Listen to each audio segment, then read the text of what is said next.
오늘 제목은 하나님의 선한 말씀입니다. 하나님 말씀이 선한 말이다. 자신이 한 말을 선한 말을 성취할 날이 이르리라. 이렇게 16절에 14절에 기록이 되어 있습니다. 하나님 말씀은 선한 말씀입니다. 감정적으로 치우치거나 잘못된 정보에 의해서 말씀하지 않습니다. 멀리 보면서 공의롭게 회복을 염두에 두고 언제나 말씀하시기 때문에 하나님 말씀은 선한 말씀이라고 볼 수가 있습니다. 우리는 좋게 말을 해도 잘 지키지를 못할 때도 있고 마음이 변화될 때도 참 많죠. 계산을 잘못해서 마트에 고객센터라는 곳에 가면 금방 산 물건들을 교환하는 분들이 한둘이 아니라는 것을 발견하게 됩니다. 익숙한 직원은 계속 환불을 해주고 카드 재결제를 하는 것을 보는데 사람들이 그 물건을 사고 돌아서서 마음이 변심을 하는 그런 경우도 적지 않게 있죠.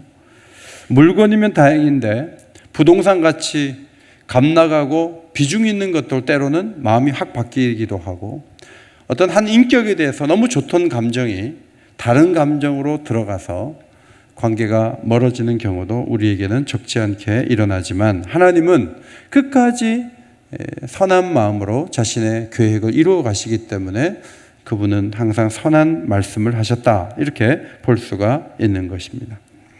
14절 앞에 보시고 한번 같이 읽겠습니다. 시작. 이스라엘 집과 유다 집에 대하여 일러준 선한 말을 성취할 날이 이르리라. 이스라엘은 이미 140년 전에 망했고요.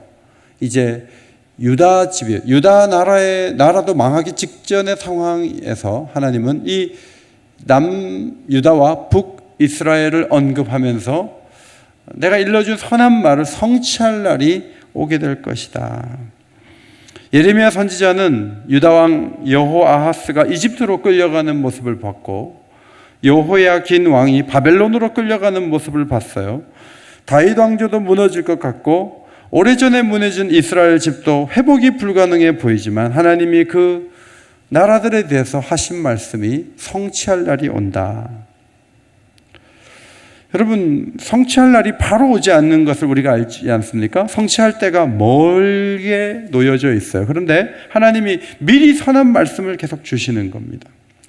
빨리 이루어져 봐야 70년 뒤입니다. 70년 뒤면 거기에 있는 예언한 선지자도 죽고 듣는 사람들도 거의 다 죽어요. 그 말을 지금 바벨론이 곧 쳐들어와서 성을 넘어와 갖고 사람들을 죽이고 물건을 다 빼앗고 포로로 데려가기 직전인데 정말 하나님의 선한 말씀이라면 안 넘어오게 하든지 넘어온 사람을 이기게 하든지 모든 어려운 일들을 다 메꾸어 주시는 것이 선한 말씀이지 시간이 많이 흐른 후에 그때 되어지는 것이 무슨 선한 말씀인가. 우리 마음에는 이제 그런 생각이 드는 거죠. 보약을 먹을 때 2주 동안 먹어라. 먹을 때는 커피를 마시지 마라. 이제 한의사가 그런 얘기를 하면 2주 이렇게 먹으면은 막 힘이 갑자기 납니까? 어떻습니까? 보약을 안 먹어봐서 잘 모르겠는데 어떻습니까? 보약을 먹은 다음에 막 힘이 갑자기 납니까? 그래 의사한테 가서 별 효과가 없습니다. 그러면 3번 더 먹어라. 이래가지고 3번 더 이제 먹는 거죠. 근데 먹으면 한 봄에 먹었는데 가을에 힘이 좀 나는 것 같고 몸이 좋아진 것 같으니까 사람들이 계속 한약을 찾고 보약을 찾는 거예요. 먹자마자 막 눈이 밝아지고 막 대단한 일이 한의학에서는 일어나지 않죠. 그런데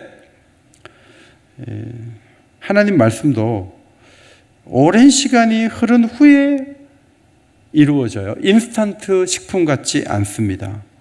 그런데 하나님은 언젠가 말씀을 이루어 주시는 거죠. 위기에 처한 예루살렘 성에서는 위기의 날이 지나가기를 간절히 바라고 있지만 여러분이 아시는 것처럼 위기의 날이라고 하는 것도 지나가면 바벨론에 가서 살아가면서 일상 속으로 들어가고, 예루살렘에 남은 사람들도 일상 속으로 또 들어가면서 이미 위기는 지나간 과거가 되고, 새로운 때에 새로운 시대를 살면서 사람들은 또 새로운 어떤 어려움과 고통 속에서 문제들을 안고 바라보죠. 하나님은 그것까지 염두에 두고 말씀하신 것 같아요. 우리는 지금 당장 좋고 지금 당장 위기를 넘어서고 지금 주어진 것이 빨리 해결되는데 굉장히 관심이 많습니다. 그런데 하나님께서 선한 말씀을 하셨는데 70년 뒤에 돌아오게 될 것이다. 먼저는 포로에서 돌아오게 된다는 말씀을 하셨습니다. 33장 7절 말씀입니다. 앞에 보시고 같이 읽겠습니다. 시작. 내가 유다의 포로와 이스라엘의 포로를 돌아오게 하여 그들을 처음과 같이 세울 것이며. 자, 이것이 선한 말이라는 거예요. 그럼 돌아왔다고 합시다. 그럼 돌아오면 문제가 다 해결이 됩니까? 느헤미야서를 보면 산발락과 도비야 같은 사람이 나타나서 막 성벽 쌓는 거 반대하고, 여우가 올라가도 무너지겠다고 막 비방하고, 문제가 또 어려워지지 않아요? 환경이 새롭게 열리는 것이 분명히 소망이긴 하지만 그 정도의 소망으로 세상이 완벽하게 좋아지고 새로운 일은 없는 거예요. 그래서 하나님께서 성취하실 굉장히 중요한 말씀을 하셨는데 15절이에요. 15절 앞에 보시고 같이 읽습니다. 시작. 그날 그때 내가 다윗에게서 한 공의로운 가지가 나게 하리니 그가 이 땅에 정의와 공의를 실행할 것이라. 여러분, 다윗의 한 공의로운 가지가 난다, 예수님을 의미하는 걸 여러분도 잘 알고 계시잖아요. 600년 후에 예수님이 오세요. 예수님이 오셔서 정의와 공의를 실행하게 될 것이다. 이것이 하나님이 말씀하신 선한 말이고 성취할 것에 대한 줄거리예요. 우리가 잘 아는 대로 예수님이 세상에 오셔서 십자가를 지시고 우리 대신 죽고 사흘 만에 다시 살아나심으로 하나님의 공의를 이루셨습니다. 그런데 예레미야 시대의 시간 차이가 몇 년이냐면 600년이에요. 갈대아인의 공격을 받기 직전의 사람들에게는 갈대아인이 안 들어오게 하거나 막을 수 있는 게 선한 말이에요. 그런데 하나님은 600년 뒤에 예수님 보내주는 얘기를 지금 하고 있어요. 이것이 그 사람들에게 무슨 의미가 있겠어요, 여러분? 되돌아오는 과정을 보면 다니엘이 기도했고 에스라, 느헤미야, 스룹바벨 같은 지도자들이 잘 해가지고 이렇게 돌아오는 것 같지만 잘 보면 그 사람들이 잘해갖고 된 것이 아니고 하나님이 이제 계획을 갖고 있는 것이죠. 근데 돌아왔는데 여러분, 나중에 역사를 보면 아시겠지만 바벨론에게선 해방이 됐어요. 페르시아에게선 해방이 됐어요. 그런데 예수님이 오셨을 때 로마가 또 지배하고 있잖아요. 누군가에게 계속 붙잡혀 있잖아요. 그러니까 이 돌아오는 것 자체가 하나님이 주실 최종적인 선물은 아니라는 거죠.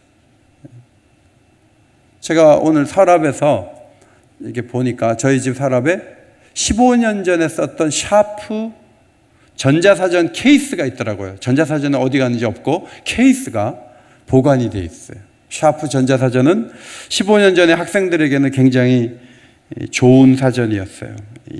단어만 치면 뜻이 딱 떠오르고 한글을 치면 영어가 떠오르고, 그래서 아이들이 그걸 갖기를 너무너무 원했던 거예요.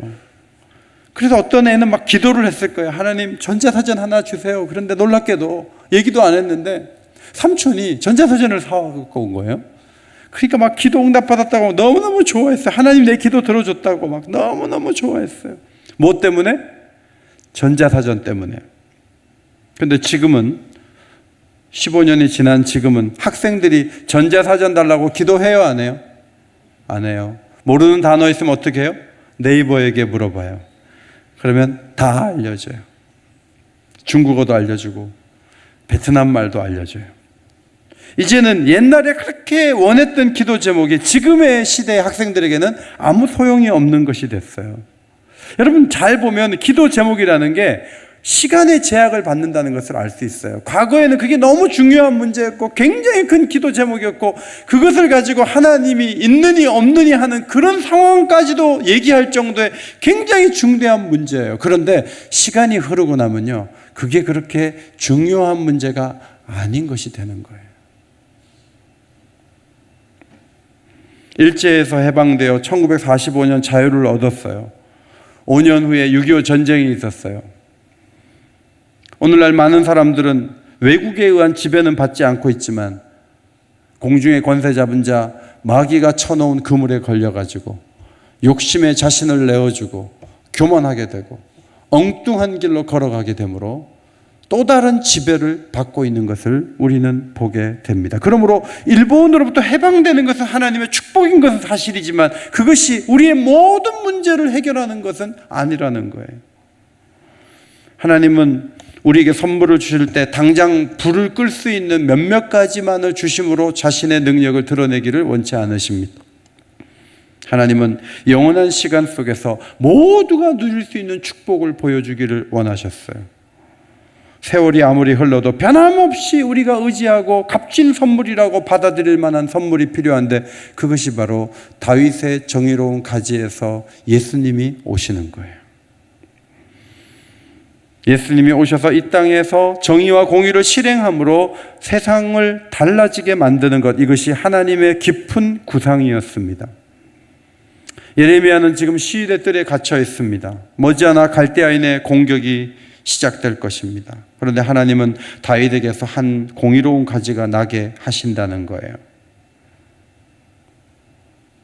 제가 이 말씀을 이렇게 정리하면서 조정남 집사님의 간증문이 생각이 났어요.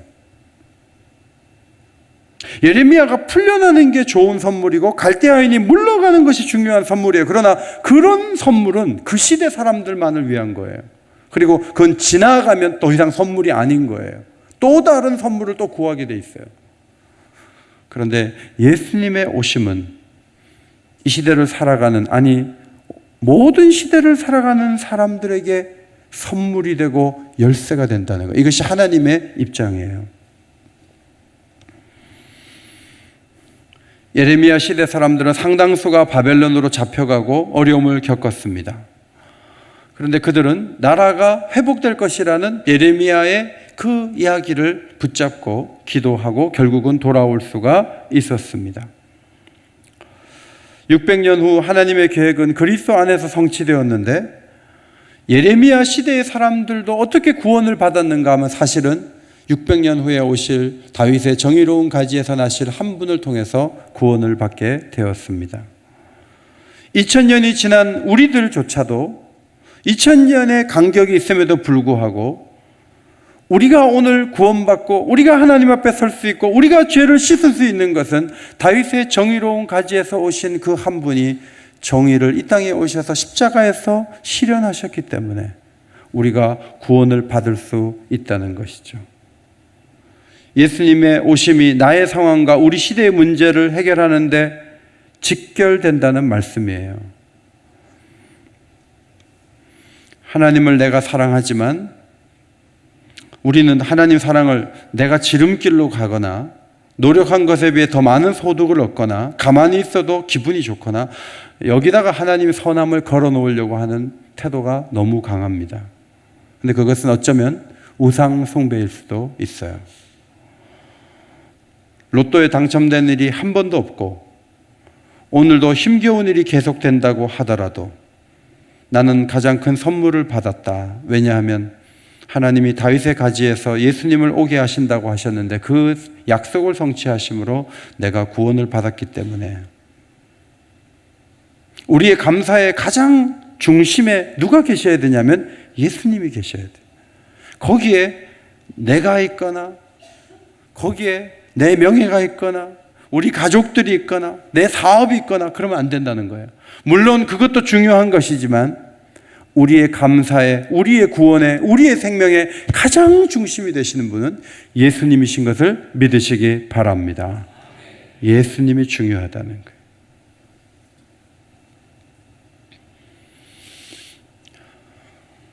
여러분, 갤럭시 S9이 나왔잖아요. 9. 아빠, 갤럭시 S9 사주세요. 그런데 아빠가 갤럭시 A를 써라. A는 보급형입니다. 갤럭시 A를 써라. 자, 그러면 비싼 100만 원짜리 사주면 아빠가 나를 사랑하는 것이고, 몇십만 원 싼 보급형을 아빠가 쓰라고 하면 아빠는 나를 사랑하지 않는 식으로 아빠를 바라보는, 딸을 바라보는 아빠는 불행한 거예요. 돈이 없어서가 아니고 정신이 문제다. 몇십만 원 싼 폰을 써라 하는 그 말 속에 아빠가 나를 비싼 폰을 사준 것보다도 더 사랑한다는 걸 느낄 수 있다면 철든 딸이에요. 최고의 폰을 주고 최고의 차를 주고 최고의 환경을 넣어주니까 그제서야 하나님 나를 사랑한다고 기분 좋아해요. 그렇다면 갈대아 군사들이 성벽을 넘어오지 못하게 하고 예레미야가 시위대 뜰에서 풀려나야 하나님이 그들을 사랑하는 거예요. 근데 하나님 그렇게 하지 않으셨어요. 다윗의 가지에서 한 사람이 오게 될 거다. 엉뚱한 말씀을 하셨어요. 그러나 이것이 그들의 구원의 초점이라고 하나님은 말씀을 하시는 거예요. 성도 여러분, 버스를 기다렸는데 20분 동안 버스가 안 옵니까? 그래도 하나님은 여러분을 사랑한다는 사실을 믿으시기 바랍니다. 아멘? 30분 설교할 것 같은데 50분을 들었습니까? 그래도 하나님이 여러분을 사랑하신 것을 믿으시기 바랍니다. 특성을 잘 준비했는데 어떤 팀은 오늘 굉장히 잘하셨는데 어떤 팀은 막 연습한 대로 잘 안 됐습니까? 그래도 하나님은 그 마을, 그 사람과 식구들을 사랑하시는 거예요. 하나님 사랑을 내가 구하는 거기다가 초점을 모아놓으면 우리는 늘 시험 들고 늘 어렵고 늘 힘겹고 늘 고통스러울 수가 있어요.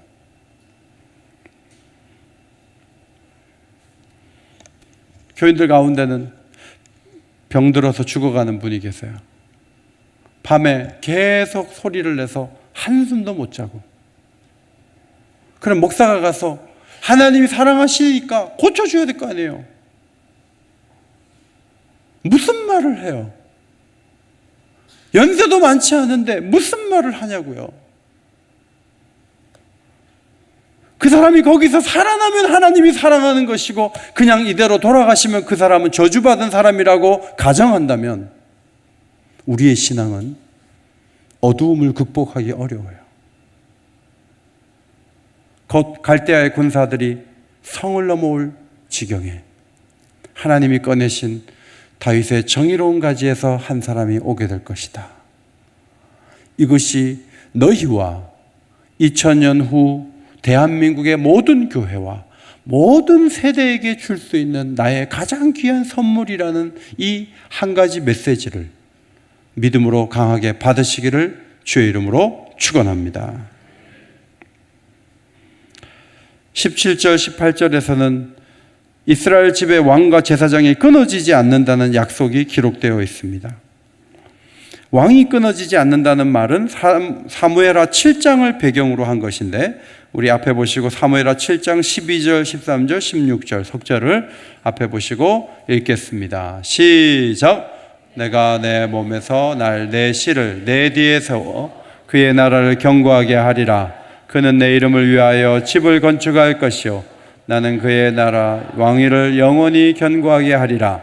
내 집과 내 나라가 내 앞에서 영원히 보존되고 내 왕위가 영원히 견고하리라 하셨다 하라.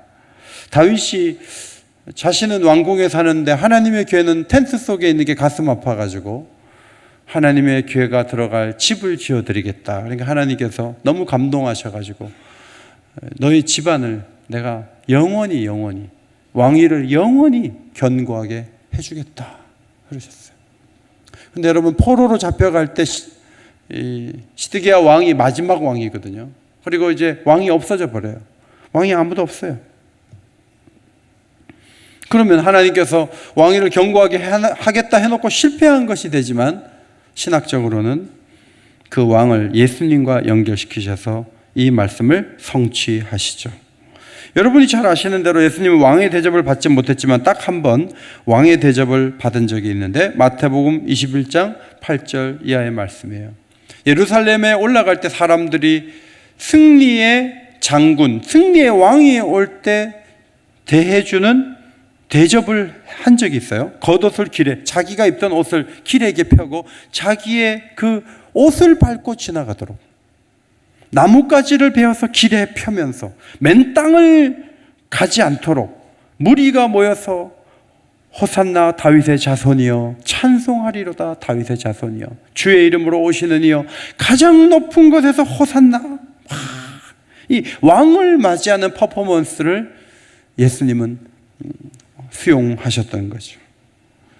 대제사장들과 서기관들이 열받았는데 성전에 들어와서도 다윗의 자손이여, 다윗의 자손이여, 애들이 막 그러니까 막 화를 내는 거예요. 자, 저 얘기하는 거 듣느냐고 막 그랬어요. 그때 예수님이 그렇다, 어린아이와 젖먹이들의 입에서 나오는 찬미를 온전하게 하셨나이다 함을 너희가 읽어본 일이 없느냐 하면서 자신의 왕됨에 대한 찬사를 합당한 것으로 받으셨어요. 예수님이 공회에서 신문을 받으실 때 대제사장들에게 말씀하셨습니다. 내가 너희에게 이르노니 이후에 인자가 권능의 우편에 앉아 있는 것과 하늘 구름을 타고 오는 것을 너희가 보리라. 자신이 왕 중의 왕인 것을 선포하셨죠. 사도 바울은 예수님께서 죽기까지 아버지께 복종하신 결과 하나님이 그를 지극히 높여 모든 이름 위에 뛰어난 이름을 주시고 하늘과 땅에 있는 모든 무릎을 예수 이름 앞에 꿇게 하시고 모든 입으로 예수 그리스도를 주라 시연하여 아버지께 영광을 돌리게 하셨다고 기록하였습니다. 요한계시록에 가면 예수님이 이런 말씀을 하셨어요. 이기는 그에게는 내가 내 보좌에 함께 앉게 하여 주기를, 내가 이기고 아버지 보좌에 함께 앉은 것과 같이 하리라. 자신이 왕이시고 그 왕권을 주시겠다. 오늘 하나님은 이 무너져가는 예루살렘 성을 향해서 예수님 얘기를 이어가고 있는 것이죠. 세상의 왕들은 다 실패하지 않습니까? 다윗 다음에 솔로몬 다음에 르호보암 다음에 누구죠? 아사 다음에 여호사밧 다음에 아하시야. 갈수록 심각한 왕들이 등장을 합니다. 여러분, 사람 왕은 다 실수하고 다 그래요. 지금도 전에 그렇게 정권들이 잘못했다고 그렇게 욕하고 그렇게 잡아다 가두고 했는데 지금은 그러면 자신들은 완벽한 모습으로 정권을 잡았습니까? 오염되지 않고 어떤 다른 방법을 쓰지 않고 그 자리에 올라갈 수 있는 사람이 몇 사람이나 되겠어요? 세상 왕들의 한계예요. 세상 통치자들의 한계예요. 그런데 예수님은 그렇지 않다는 거예요. 예수님은 주민도 없고 짐승도 없던 곳에 즐거운 소리로 가득하게 채울 수 있는 유일한 분이 되시는 거죠. 18절에 제사를 항상 드릴 레위 사람 제사장들도 끊어지지 않을 것이다. 예수님이 먼저 제사장이 되셔서 예배와 찬송을 회복하게 하시는 일을 하신다는 거죠. 여러분, 오늘도 우리가 이렇게 기도할 수 있는 것 얼마나 감사해요. 영원한 제사장이 되셔서 은혜의 보좌 앞으로 우리를 이끄신 분이 예수님이신 줄 믿습니다. 가끔은 개신교에서 천주교에 가잖아요. 천주교에 가면은 제일 적응 안 되는 게 신부님한테 가서 얘기하는 거예요. 신부님, 제가 이런 죄를 저질렀는데, 고해성사. 개신교에서는 직접 했는데 여기 와서는 신부님한테 얘기를 해야 되는, 이게 너무너무 불편하다는 거예요. 그렇죠? 여러분, 직접 이렇게 하실 수 있는 것은 개신교이기 때문이 아니고 예수님이 열어주신 축복인 것을 믿으시기 바랍니다. 제사장이신 예수님께서 그렇게 하신 거예요. 히브리서 10장 10절에 예수 그리스도의 몸을 단번에 들이심으로 말미암아 우리가 거룩함을 얻었노라. 제사장은 매일 서서 섬기며 자주 같은 제사를 드렸어요. 그런데 그것이 죄를 없애지 못했어요. 그런데 오직 그리스도는 죄를 위하여 한 영원한 제사를 드리시고 그가 거룩하게 된 자들을 한 번의 제사로 영원히 온전하게 하셨느니라.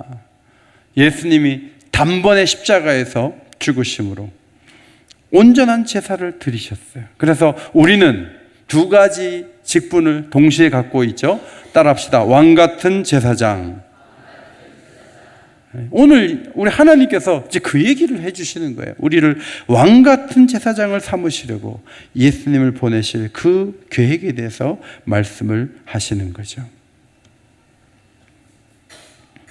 이제 예루살렘이 함락되어서 포로로 잡혀갈 상황이 되었습니다. 이것은 언약의 양면 가운데 한 면을 보여주는 거죠.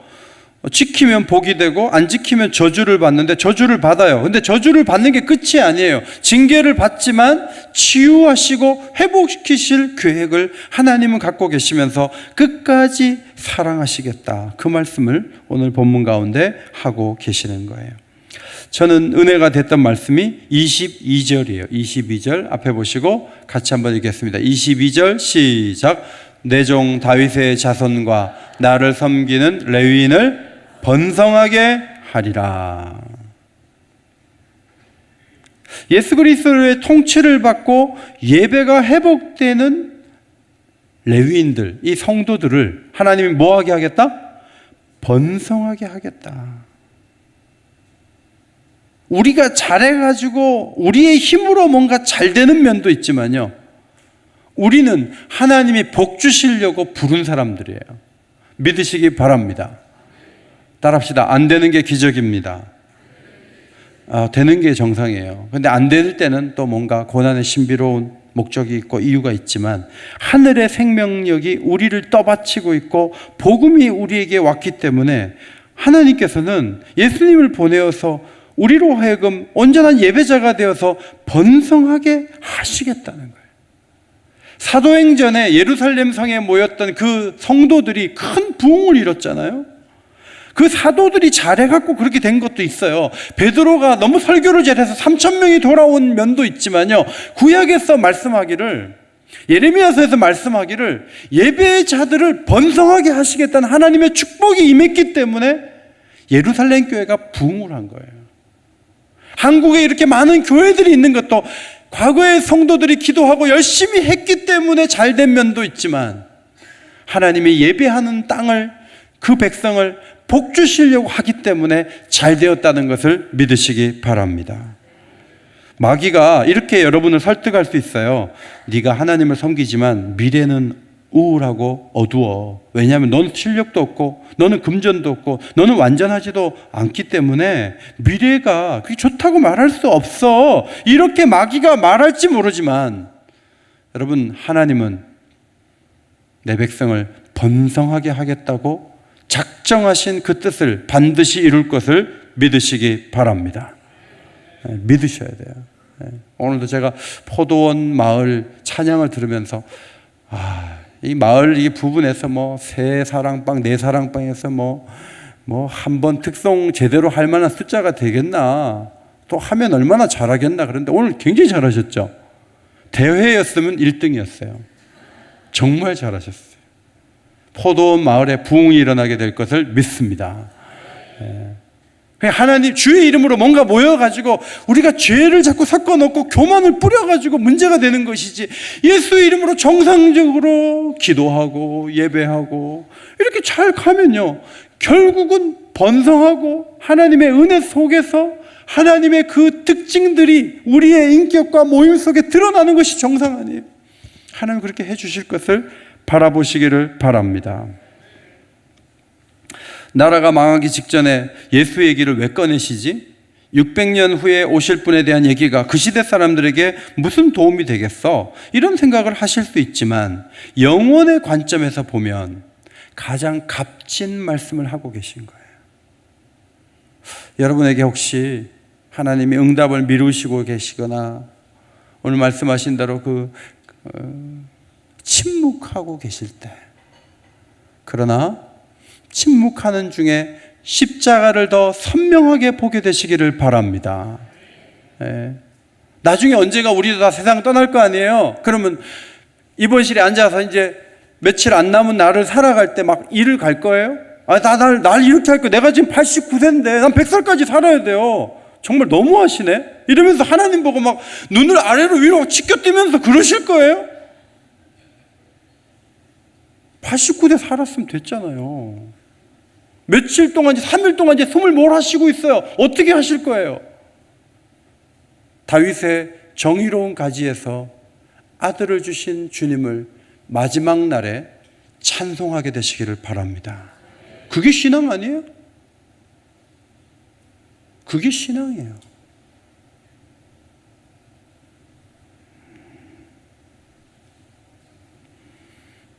나는 지금 고난을 받을 수도 있고 기도했던 것을 기다릴 수도 있습니다.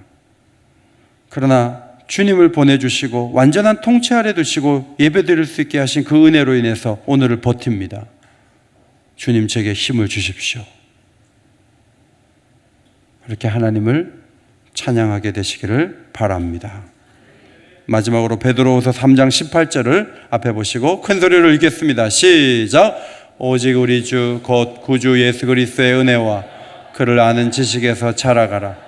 영광이 이제와 영원한 날까지 그에게 있을지어다. 아멘. 우리 교인들이 이제 성경을 전체적으로 공부하고 설교를 듣고 균형감을 잡아가고 있기 때문에 우리 교인들이 어디 가서 설교를 듣는데 어떤 목사님이 그러더래요. 예수를 믿으면 무조건 잘 된다고, 모든 어려움을 다 막아주신다고, 하는 일마다 100배의 열매를 맺고, 그리고 막 잘된 그 사례들을 쭉 얘기하면서 예수 믿으면 다 이렇게 된다고 해서 자신은 그 얘기를 들으면서 마음이 답답했대요. 이것은 복음이 아닌데 그런 생각을 했다고 저한테 와서 얘기를 하는 거예요. 그 사람은 우리 집 아들이에요. 군인교회에서 강사로 오신 목사님이 안 믿는 사람들 좀 전도하려고 예수를 믿으면 모든 어려움이 물러가고 100배의 복을 받고 막 항상 잘 되고 그렇다고 하면서 막 사례들을 쭉 얘기하는데 답답하더래.